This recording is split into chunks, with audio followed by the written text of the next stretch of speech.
Have you ever wondered, as I once did, why was Jesus' final command to his followers, go make disciples, and not go be disciples? Have you?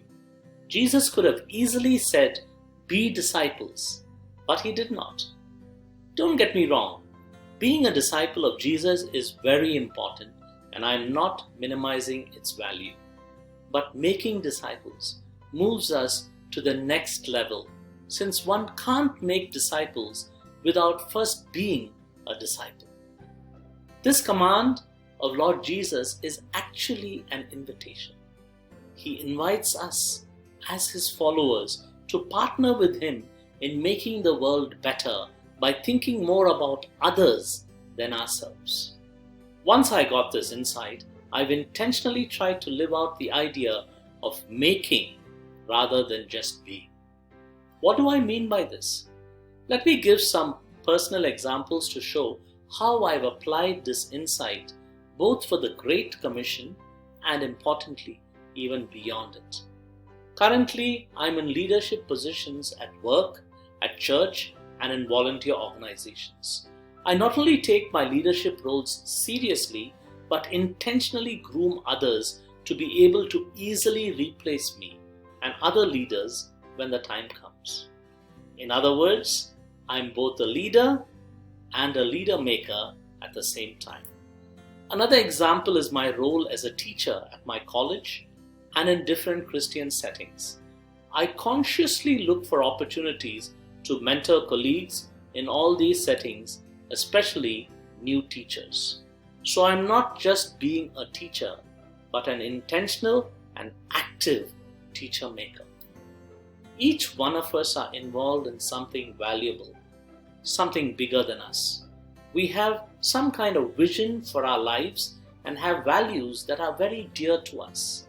The best way to make our vision and values to live beyond us is by the principle of multiplication. It is this principle of multiplication which lies at the heart of Jesus' final command, make disciples, or in simple words, multiply yourselves. We learn from Jesus' parable of the talents that just preserving what we have been given is not enough. We need to multiply it. It's about leaving a legacy. I use a 4-word mantra that is worth memorizing. Here it is. Success means having successors. Let me repeat it. Success means having successors. Of course, our greatest success and joy as makers will be to see our successors outdo us in a way that we decrease and they increase. Here are some practical tips to become makers. First, let's start by modifying the following question. How can I be more than just a disciple and become a disciple maker? Just replace the word disciple with any valuable roles you are playing at home and at work and in the community. For example, replace disciple with the word singer, social media specialist, head of department, parent, pastor, etc. Secondly, there's an element of sacrifice involved in making than in being.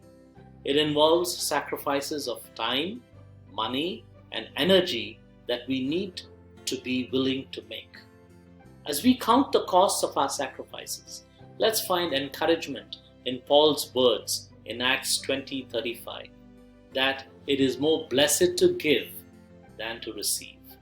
Finally, let's take that small step and become intentional makers. Let's not be discouraged by our small beginnings.